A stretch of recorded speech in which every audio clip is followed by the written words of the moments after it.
오늘 본문 말씀 가지고 한번 쫓아해 보시기 바랍니다. 아직은 용서하십니다. 네. 이 교회에 오면 좀 불편한 진실이 하나 있습니다. 그것은 열심히 교회에 왔더니 한다는 이야기가 당신은 죄인입니다, 이렇게 이야기하는 거예요. 그냥 보통 죄인도 아니고 죽어 마땅한 죄인입니다. 여러분, 우리가 죽어 마땅한 죄인이라고 그렇게 이야기를 하고 있어요. 여러분, 죽어 마땅한 사람은 어떠한 사람입니까? 정말 우리의 생각으로는 도무지 이해할 수 없는 그러한 죄를 범한 사람들을 저 사람은 진짜 죽어 마땅하다, 그렇게 이야기하지 않습니까? 그런데 오늘 우리가 그러한 죽어 마땅한 죄인이라고 그렇게 이야기를 하는 거예요. 이거는 하나님과 우리의 관계 속에서 이야기하는 것입니다. 사실 세상 법으로 따지면요, 우리 아름다운 교회 성도분들은 참 괜찮은 분들인 것 같아요. 옆에 계신 분 한번 보세요. 괜찮은지 한번 보세요. 괜찮은 것 같습니까? 옆에 보니까 내 남편이 있고 내 아내가 있죠. 목사님, 모르시는 말씀입니다. 이 남자가 어떤 남자인데요, 이 여자가 어떤 여자인데요 라고 할 수 있을지 모르지만 제가 보기에는 참 괜찮은 분들인 것 같아요. 그런데 하나님 앞에서는 우리가 이 죽어 마땅한 그러한 죄인이라는 거예요. 한간에 한참 이 사회적으로 무리를 일으켰던 이 조두순, 이 유영철과 같은 그러한 흉악범이나 우리나 하나님 앞에서는 마찬가지라는 것입니다. 이 성경은 우리가 얼마나 악한지, 그리고 우리가 얼마나 악해져 가고 있는지를 너무나 자세하게 보여주고 있습니다. 아담과 하와가 하나님의 그 계명을, 하나님의 말씀을 어기고 이 죄가 이 세상에 들어온 이후로 이 사람은요, 해가 바뀔수록 악해져 갑니다. 아담과 하와가 이 에덴에서 쫓겨난 이후에 그의 자식인 이 가인이 그 동생 아벨을요, 죽입니다. 그리고 나서 얼마 지나지 않아서 이 라멕이라는 후손이 나오는데요, 이 라멕은 아내를 둘을 뒀어요. 성경에 나오는 일부 다처제의 첫 조상이 이 라멕입니다. 이 라멕이요, 사람을 죽여놓고 이렇게 말합니다. 창세기 4장 23절서부터 24절까지 말씀에, 라멕의 아내들이여, 내 말을 들으라. 나의 상처로 말미암아 내가 사람을 죽였고 나의 상함으로 말미암아 소년을 죽였도다. 가인을 위하여는 벌이 7배일진데 라멕을 위하여는 벌이 77배 이리로다 하였더라. 이 라멕이요, 아마도 자기를 괴롭히는 사람을 죽였던 모양입니다. 그러니까 그가 그렇게 이야기하는 거예요. 하나님께서 정말 아무런 잘못 없는 그러한 아벨을 죽인 이 가인을 위해서, 가인을 보호하기 위해서 가인을 죽이는 사람에게는 내가 7배의 벌을 더하겠다라고 그렇게 말씀을 하셨는데, 나는 나를 괴롭히는 사람을 죽였으니까 하나님께서 혹시 나를 죽이려고 하는 사람이 있으면 그 사람에게는 77배의 벌을 더하실 것이다. 그러니까 무슨 말이에요? 나는 죄가 없다라는 거예요. 나는 가인보다는 선하다라는 뜻입니다. 그러니까 이 자기가 사람을 죽인 거에 대한 죄책감을 느끼지 못한다라는 것입니다. 세월이 흘러가지고 노아 시대에는 어떻습니까? 하나님께서 말씀하십니다. 여호와께서 사람의 죄악이 세상에 가득함과 그의 마음으로 생각하는 모든 계획이 항상 악할 뿐임을 보시고 땅 위에 사람 지으셨음을 한탄하사 그 마음에 근심하셨다, 이렇게 말씀하고 있습니다. 그래서 하나님께서 그 노아, 의로운 노아와 그의 자녀들만을 남겨놓고 이 세상을 다 물로 심판하세요. 그런데 그 세상이 정말 하나님 뜻대로 정말 노아의 가족을 통해서 의로운 세상이 되었을까요? 아닙니다. 바로 그 죄악된 이 속성이 그대로 세상에 나타나고 맙니다. 그러니까 사람의 마음이 생각하는 것이 모든 것이 악하다라는 것입니다. 무슨 말이에요? 사람들이 스스로 생각하기에 내가 이거는 나는 착한 일이야, 나는 옳은 일을 하고 있어 라고 그렇게 생각하는데 안에 들춰보면 다 죄악이고 하나님을 대적하는 것이라는 것입니다. 최근에 우리나라에서 계속적으로 논란이 되고 있고 또 기독교에서 반대하고 있는 것 중에 하나가 이 포괄적 차별금지법입니다. 차별금지법이라는 것은 내용은 이렇습니다. 개인 인권 보호를 위해 합리적이지 않은 모든 종류의 차별을 금지하는 법률입니다. 그러니까 겉으로 보기에는 참 괜찮아요. 그런데 안에 들어가면 지금까지 죄로 여겼던 이 동성애자들의 동성애를 죄로 여기지 않는다라는 거예요. 분명히 성경은 동성애를 죄라고 말하고 있는데 지금까지 대부분의 사람들이 이 동성애를 죄라고 여겼는데 이제는 그거를 괜찮은 것이라고 이야기한다라는 것입니다. 여러분, 우리가 동성애자들의 그 인권은 보호해야 되지만 동성애 자체를 인정할 수는 없습니다. 그런데 지금 세상은요, 동성애를 죄라고 하면 안 된다라는 거예요. 사회적인 성이라는 것이 있어서 이 동성애를 정상적인 것으로 이야기한다는 것입니다. 여러분, 프랑스에서는요, 동성애를 치료하는 것을 금지하는 법안이 통과되었다고 해요. 부모님이 자신의 자녀가 이 동성애자라는 것을 알고선 이 아이를 치료하기 위해서 치료를 하려고 하면요, 이제는 법적으로 걸리게끔 되었다라는 것입니다.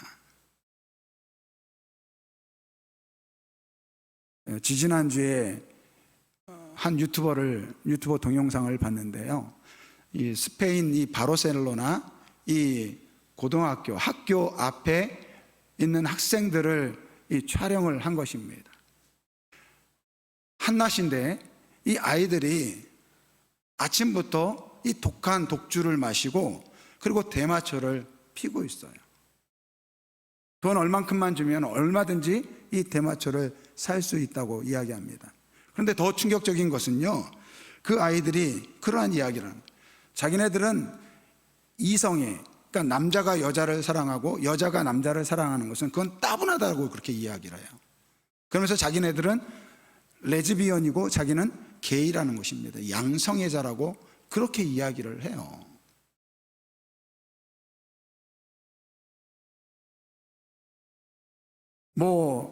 다른 나라의 이야기지만 지금 우리나라 이 청소년들도 사실은 문제예요. 아직은 우리 아이들은 그나마 건강한 것 같은데 앞으로 세월이 지나면 어떻게 변할지 모릅니다. 어제보다 오늘이 더 악하고 오늘보다 내일이 더 악해져 가는 것이 이 죄악된 이 세상의 모습이라는 것입니다. 이렇게 세상이 악해져 가는 이유는 우리가 죄악 중에서 태어나서 우리의 마음과 생각이 이 죄로 오염되었기 때문에 그렇습니다. 그러니까 앞으로 우리가 살아가는 이 세상은요, 점점 악해져 갈 수밖에 없다라는 거예요. 그렇다면 과연 이러한 죄악된 세상을 향한 하나님의 말씀은 무엇이냐? 오늘 말씀, 죄의 삭은 사망이다라는 것입니다. 한번 쫓아해보세요. 죄의 삭은 사망이다. 근데 여기서 삭시라는 말이요, 이 헬라어 말에 의하면 이 병사들에게 주는 급료를 이야기하는 거예요. 여러분, 이 군인들은 나라를 위해서 군인으로서 충성을 다하잖아요. 그러면 그 소임을 다하면 그것에 대한 대가로 받는 것이 이 삭시라는 거예요. 급료라는 거예요. 그런데 죄의 삭은 사망이다. 이게 무슨 말입니까? 오늘 우리가 죄의 종로를 타고 있다는 거예요. 죄에 대해서 충성을 다하고 있다는 거예요. 그렇게 살아가는 사람들에게는 사망이라는 것을 선포하고 있는 것이 오늘 본문 말씀입니다. 그런데 문제는 하나님께서 죄로 인하여 너희는 죽는다 이렇게 말하는데 정작 심판을 받을 우리가 그 죄에 대해서 관심이 없다라는 것이 문제라는 것입니다. 점점 이 세상은요, 하나님의 심판에 대해서 너무 무관심해지고 있어요. 왜 그럴까? 두 가지를 생각해 봤습니다. 첫째는요, 우리가 하나님처럼 되어가고 있다라는 것입니다. 인간의 과학이요, 급속하게 발전했습니다. 화성에 탐사선을 보내고 그곳에 사람을 살 수 있는 그러한 땅을 만들기 위해서 지금 화성에 이 탐사선을 보내고 있습니다. 머지않아 인공지능을 가진 이 로봇을 만드는 그러한 시대가 되고 있습니다. 의학적으로는 어떻습니까? 웬만한 병은요, 이제 다 고칠 수 있는 그러한 의학의 발전을 이루었습니다. 심지어 앞으로 이렇게 의학이 발달하면 죽은 사람도 다시 살릴 수 있는 그러한 날이 오지 않을까라고 생각해서 자신의 사랑하는 사람 중에서 죽은 사람을 이 냉동 보존하는 그러한 사람들도 있습니다. 이렇게 인간의 능력이 이 과학과 의학이 발달하다 보니까 상대적으로 하나님을 우습게 여기게 되었다라는 것입니다. 지금처럼 과학이 발달하기 전에는요, 하나님은 절대적인 분이었습니다. 그러나 지금은 인간이 하나님처럼 되어가고 있어요. 더는 하나님이 두려운 존재가 아니라는 것입니다. 그래서 신을 부정하고 신은 연약한 인간이 만들었다 그렇게 생각하고 결국 인간의 교만이 하나님을 대한 두려움이 사라졌다는 것입니다. 이 두 번째 이유는요, 현실과 하나님의 심판이 너무 동떨어져 보인다는 것입니다. 여러분, 세상에 일어나는 일들을 보면 우리가 한 번쯤은 하나님이 정말 계시는 걸까? 라는 그러한 의심을 한두 번쯤은 아마 해보셨을 것입니다. 지금 이 세상이요, 착하고 선하게 사는 것은요, 어리석은 일입니다. 남을 속이고 위선적이고 다른 사람을 짓밟는 악한 사람들이 성공합니다. 이러한 악한 세상이라면 정말 하나님께서 죄를 미워하시고 죄를 심판하시는 하나님이시라면 당장이라도 우리가 사는 이 세상에 내려오셔서 악한 사람들에게 벌을 주고 착하고 선하게 사는 사람들에게 복을 주셔야 되는데 그렇지 않다라는 것입니다. 하나님이 계신다면 이러한 일이 일어날 수 없다라는 것입니다. 아마 이러한 두 가지 이유 때문에 우리가 하나님의 심판, 죄의 삭슨 사망이다 라고 하는데 이 말씀에 별 관심이 없는 것 같습니다. 그런데 과연 이 두 가지 이유가 맞을까요? 차례대로 한번 살펴보려고 합니다. 먼저 하나님은요, 절대로 작은 하나님이 아니라는 것입니다. 창세기 11장 말씀을 보면 이 바벨탑 사건이 나옵니다. 그때도 마찬가지로 사람들이 자신의 능력을 의지해서 우리가 하나님이 계신 곳까지 도달해보자 라고 하면서 쌓았던 이 탑이요, 이 바벨탑 사건입니다. 지금 똑같은 일들이 우리에게 일어나고 있다는 것입니다. 여러분, 우리가 좀 똑똑해지고 능력이 있다고 해서 그 위대하신 하나님을 별 볼 일 없는 그런 하나님으로 만드는 것은 맞지 않다라는 것입니다. 우리 자녀들이요, 우리 어렸을 때 이 어린 자녀들에게는요, 아빠라는 존재는요, 이 절대적인 존재였습니다. 너 앞으로 커서 어떤 사람이 될래? 물으면요, 나 아빠처럼 되고 싶어요. 그렇게 이야기합니다. 근데 좀 머리가 크잖아요. 그러면요, 아빠처럼 되고 싶다는 말이 쏙 들어갑니다. 가만히 보니까 우리 아빠나 세상 사람이나 똑같다라는 것입니다. 저희 아들도요, 어렸을 때는 저를 얼마나 존중하고 얼마나 저를 위대한 사람으로 바라봤는지 몰라요. 그런데 지금은요, 저를 되게 우습게 여겨요. 지금 우리가 그렇다라는 거예요. 과학이 좀 발달하고 우리가 좀 능력이 생겼다고 해가지고 하나님을 우습게 여긴다라는 것입니다.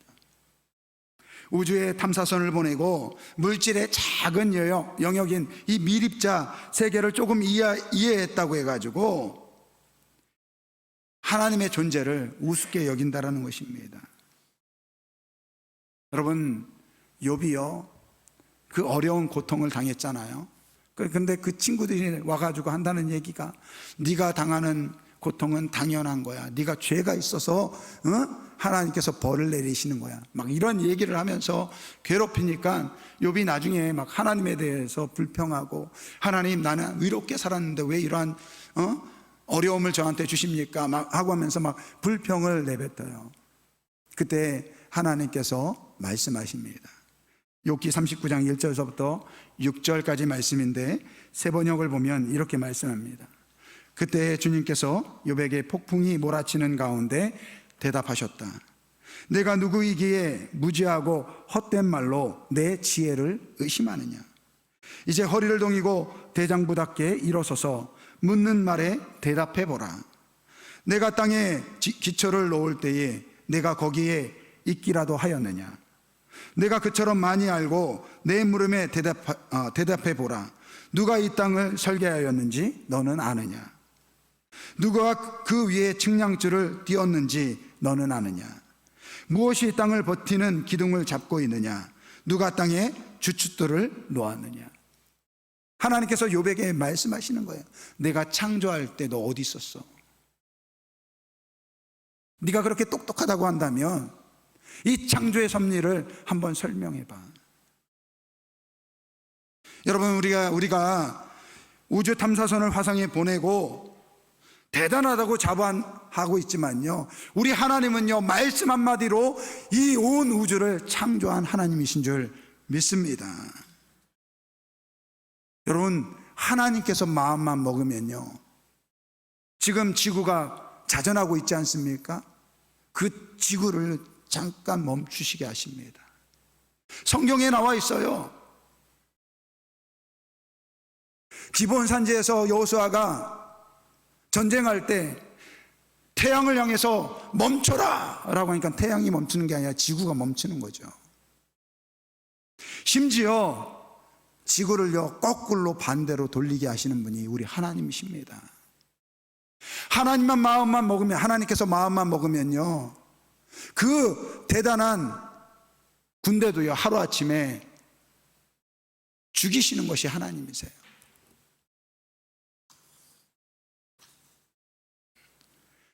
영국의 철학자 이블린 언더힐이 이러한 말을 합니다. 우리가 충분히 이해할 만큼 작은 신은 절대 우리의 예배를 받을 만한 큰 존재가 아니다. 여러분, 우리가 하나님을 이해했다고요? 천만의 말씀입니다. 여러분, 우리가 과학이 발달하고 우리가 능력이 조금 있다고 해가지고 하나님을 우습게 여긴다고요? 여러분, 그러면 안 됩니다. 하나님은 그러한 분이 아니라는 거예요. 우리의 지혜를 뛰어넘는 분이 하나님이신 줄 믿습니다. 우리의 지식을 뛰어넘는 분이 여호와 하나님이신 줄 믿습니다. 우리 학생들 잘 들으세요. 여러분들의 지식으로, 여러분들이 알고 있는 과학적인 지식으로, 에이, 하나님은 거짓이야, 진화론이 진짜야, 여러분, 이러한 이야기하면요, 안 됩니다. 우리가 아무리 똑똑하고 아무리 능력이 많아도 그 하나님은 절대적으로 작은 하나님이 아니라 위대하신 여호와 하나님이신 줄 믿습니다. 그렇다면 왜 하나님은 이 죄악된 세상을 가만히 놔둘까요? 매 순간 하나님께서 이 땅에 내려오셔가지고 악인에게 벌을 주고 의인에게 상을 주면 좋을 텐데 하나님은 전혀 그렇지 않아 보인다라는 것입니다. 하나님은 죄를 미워하시는 분이라고 하는데 오히려 세상은 죄를 짓는 사람들이 형통합니다. 이러한 세상에 대해서 우리 그리스도인들이 특별히 더 화가 나요.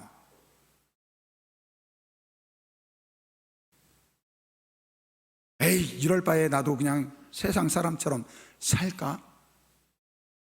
그래서 예수 믿는 사람들 중에서 예수 믿는다고 하면서 세상 사람처럼 살아가는 사람들이 의외로 많아요.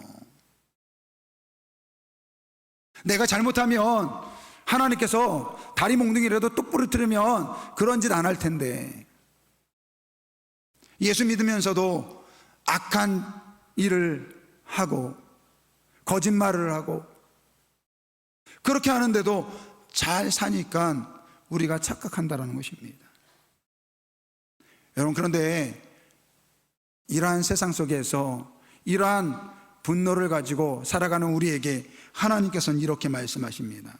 잠언 24장 1절 말씀, 너는 악인의 형통함을 부러워하지 말며 그와 함께 있으려고 하지도 말라. 여러분, 하나님께서 우리에게 말씀하세요. 악인의 형통함을 부러워하지 말고 그들이 하는 그 짓을 따라하지 말라는 것입니다. 잠언 24장 19절 말씀, 너는 행악자들로 말미암아 분을 품지 말며 악인의 형통함을 부러워하지 말라. 하나님 참 너무하시는 것 같지 않습니까? 악인의 형통함을 부러워하지 말고 그들을 닮지도 말라고 하십니다. 그런데 정작 이 악한 세상 속에서 아무런 능력도 보이지 않는다라는 것입니다. 그러한 하나님께 우리는 이렇게 말해요. 죄에 대한 사망을 선포하실 것만이 아니라 지금 우리가 사는 세상에서 하나님이 죄를 얼마나 미워하는지를 보여주십시오. 지금 이 세상에 나타나셔서 죄를 심판해 주십시오. 이렇게 아마 이야기하는 것 같은데, 여러분, 우리가 하나만 알고 둘을 몰라서 그러한 이야기하는 거예요. 여러분, 하나님께서 지금 이 세상에 우리가 사는 이 죄악된 세상에 개입하는 순간은요, 우리는 죽습니다. 죄로 인해 죽습니다. 그것이 바로 죄의 삭슨 사망이라는 거예요. 무슨 말입니까? 내가 너희의 죄에 대해서 간섭하는 순간 너희는 죽는다라는 것입니다.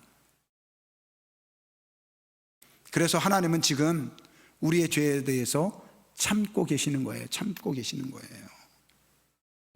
그 대신 다른 방법으로 우리의 죄에 대해서 다루고 계세요. 그것이 바로 그 다음 말씀입니다. 죄의 삭슨 사망이요. 우리 한번 같이 읽어보겠습니다. 하나님의 은사는 그리스도 예수 우리 주 안에 있는 영생이니라. 오늘 하나님께서 말씀하세요. 죄의 삭슨 사망이요. 그 다음 말씀, 하나님의 은사는 그리스도 예수 우리 주 안에 있는 영생이니라. 여러분, 우리는 하나님께 이렇게 이야기해요. 하나님, 이 악한 세상을 왜 가만히 놔두십니까? 왜 악인이 형통한 것을 가만히 놔두시고 의인이 고통당하는 것을 왜 가만히 계십니까? 여러분, 하나님이 그 죄에 대해서 간섭하실 때 이 세상은 심판에 놓여 있다라는 거예요. 그래서 하나님이 지금 개입하고 계시지 않는 것입니다. 여러분, 하나님께서 하나님의 자녀들이 이 땅에서, 이 죄악된 세상에서 고통당하고 그 죄로 인해서 울부짖는 그 소리를 듣지 않으실까요? 듣고 계세요. 그런데 죄에 대해서 간섭하시기 위해서 이 땅에 내려오시는 순간 우리는 다 죽어야 되니까 하나님께서 다른 방법으로 우리의 죄에 대해서 다루고 계시는 것입니다. 그것이 무엇입니까? 내가 용서하겠다라는 거예요. 용서하겠다라는 거예요. 너희의 죄를 용서하겠다라는 것입니다. 그래서 하나님께서 자신이 인간이 되신 거예요. 그리고 우리의 모든 죄를 담당하시고 십자가에서 돌아가신 것입니다. 그리고 그를 믿는 자를, 예수 그리스도를 믿는 자를 구원하시기로 작정하셨다라는 것입니다. 여러분, 이것이 하나님께서 죄악된 세상 속에 사는 이 죄를 다루시는 방법이라는 거예요. 여러분, 이스라엘 백성들이 하나님께 범죄했습니다.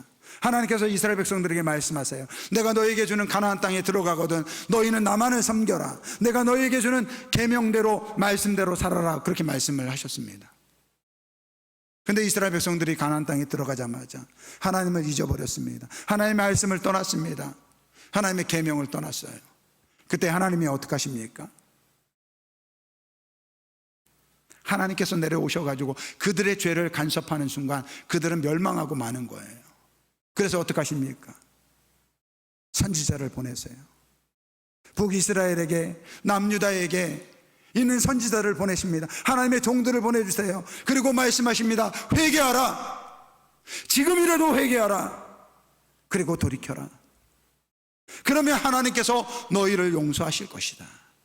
이것이 하나님의 마음이라는 거예요. 이것이 하나님이 우리의 죄를 다루시는 방법이라는 것입니다. 여러분들, 이 악한 세상 속에서 우리가 살아갈 때 이 세상이 불합리해요. 부조리해요.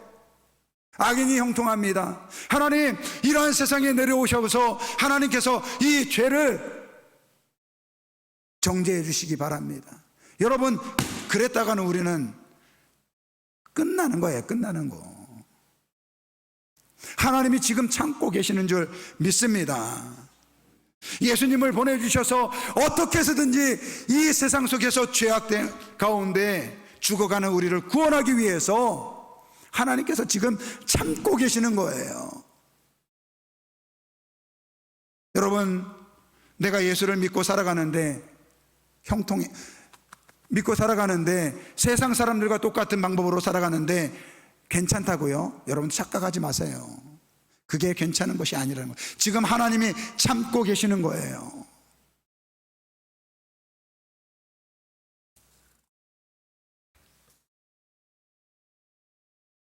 왜 하나님이 이 죄악된 세상 속에서 간섭하지 않느냐고요? 이미 간섭하고 계십니다. 이미 예수 그리스도를 통해서 우리의 죄를 용서하시기 위해서 지금도 참고 계시는 줄 믿습니다. 어떻게 해서든지 이 죄악된 세상 속에서 죄의 삭은 사망이요, 죄의 종노릇해서 그 삭스로 사망에 이를 수밖에 없는 우리를 구원하기 위해서 하나님은 지금도 참고 계시는 줄 믿습니다. 여러분, 제가 요즘에 계속해서 말씀드리는 것이 있어요. 우리 새벽기도 드리는 분들에게 제가 계속해서 말씀드리는 거 있어요. 하나님은요, 하나님의 형상대로 지음받은 우리를 미워하시지 않습니다. 하나님이 싫어하시는 것은요, 죄예요. 죄. 하나님은 그래서 그 죄의 문제를 해결하기 위해서 그 죄의 문제를 다루시면 그 죄로 인해서 우리가 죽을 수밖에 없으니까 용서하시기로 작정하신 거예요. 그런데 오늘 본문 말씀에 죄의 삭은 사망이요 라고 말씀하고 있어요. 이것은 하나님의 최종적인 심판을 이야기하고 있는 것입니다. 그러니까 하나님께서 지금 이렇게 말씀하는 거예요. 야, 너희들 이 죄악된 세상 속에서 악한 자가 형통하는 걸 보고 부러워하지 마. 지금 내가 참고 있는 거야. 내가 지금 참고 있는 거야. 내가 만약에 이 죄악된 세상 속에서 내가 간섭하는 순간 너희의 죄로 인해서 이 세상은 사망의 심판을 받게 될 수밖에 없어.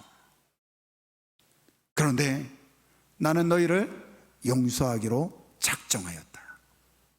그래서 내가 나의 아들 독생자 예수 그리스도를 보내준 것이고, 그 예수를 믿는 자에게 내가 영생의 복을 주겠다라고 말씀하고 있는 줄 믿습니다. 사랑하는 성도 여러분, 어떻게 해서든지 이 세상 속에서 하나님의 자녀로 승리하는 분들이 되길 주님의 이름으로 축원드립니다. 죄에 지지 마시기를 바랍니다. 하나님께서 우리의 죄를 지금 다루고 계세요. 어떠한 방법으로요? 우리를 용서하기 위해서.